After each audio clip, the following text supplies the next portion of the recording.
Titus, how are you today? I'm well, man. How you doing, Ricky? I'm good. I'm very excited to chat about this film.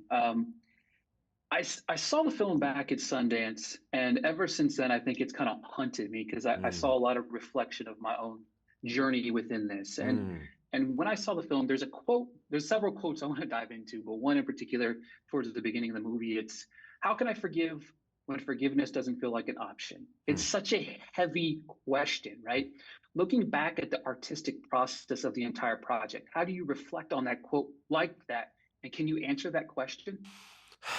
I think this film requires us to redefine forgiveness. I think when you come to this film, you're probably thinking of the traditional forgive and forget, right? The kind of forgiveness that requires you to pretend like you didn't see what you saw. And that I think is an impossible hurdle. And I think that hurdle forces people into a situation where they are regularly re-injuring themselves. And that is the thing that stops them from moving forward with forgiveness. That's not the kind of forgiveness we're talking about in this film. I don't actually think that that is a healthy idea. The kind of forgiveness we're talking about in this film is the kind of forgiveness that says, I am no longer going to carry this burden anymore because it's heavy and it's hurting me. So you don't owe me anything anymore. I release you of the debt that you owe me. You did do harm to me, but I release you from that so that I can move on in my own journey. And that kind of forgiveness also leaves a space for you to go a different direction than the person that you've just forgiven. That's not the kind of forgiveness we generally talk about, but that's what we're talking about in this film.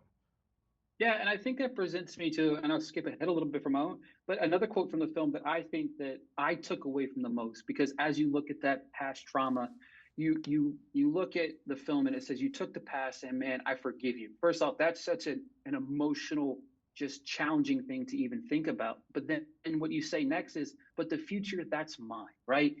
And as you present exhibiting forgiveness to the world, does that quote provide a kind of full circle moment for you? Yeah, absolutely. Because for me, that kind of forgiveness was about ensuring that I do not pass on this burden to another generation. I need my kids to be whole. I need my kids to be able to have the space to deal with the things that they got to deal with in the world already.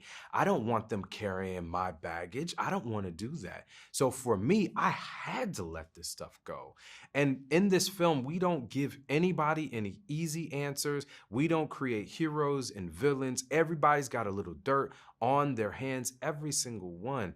But at the end of the day, it is about hope. It's about trying to create a future for you and your children. And in this case, through the process of making art that brings him to his healing itself. I it's been a journey to watch this film publicly. At first, it was very, very hard. It was very emotional for me to watch this film.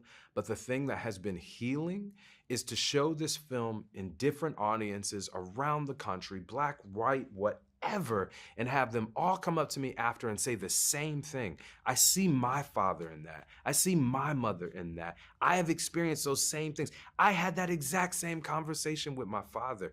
To me, that makes me feel like I'm doing something good in the world.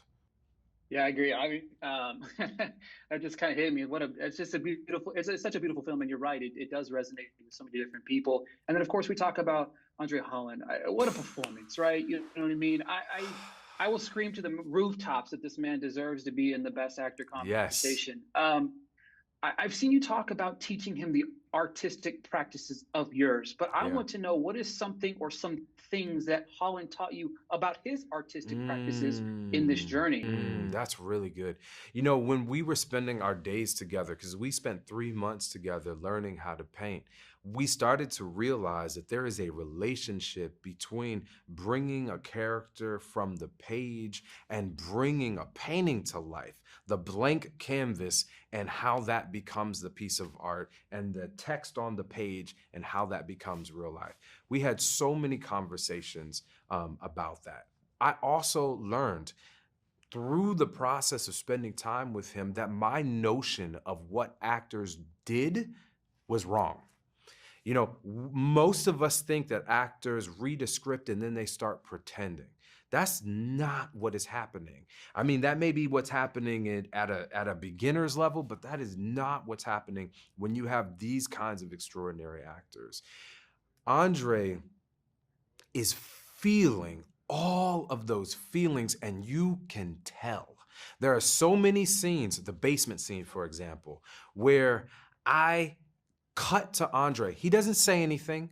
He doesn't do anything. He's just looking. He's just looking. And in his looking, you can see everything that he is feeling. And it is what makes that scene so powerful. Andre is extraordinary in his ability. The other thing that is special about Andre is he is the most generous scene partner you've ever had. Whoever he's in front of, he elevates. Whoever he's in front of, he elevates. He doesn't have to be the center of it. It could be the other person's close up, and he's there making sure that they get everything they need so they can put what they have on screen. He is special. That guy is not regular. I don't know why he isn't cast in so much more. He should be. I hope that after this comes out, people will really understand how much capacity this man has.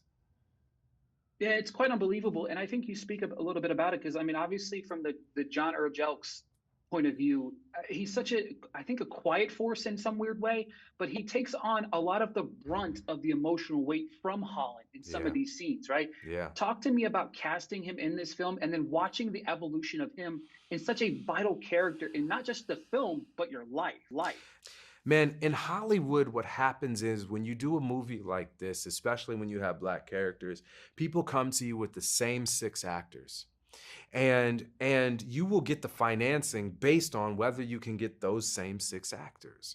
Well, I'm not from Hollywood. I don't know anything about Hollywood, but I do know my story. I do know my experience. So when I was looking at self-tapes, because Kim Coleman, my casting director, was sending me self-tapes, I saw John Earl Jelks and I was like, this is my guy.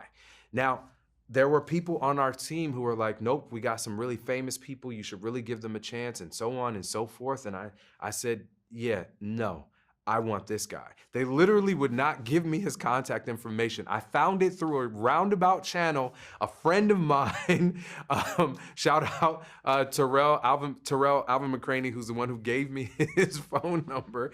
I went to John. I flew to Chicago. I spent 2 days with him. We just ran lines, and I said, you're my guy. I'm going to go back and fight for you. I went back. I told my team, this is who I want. Here's the other thing. I didn't get financing for this film in the traditional way.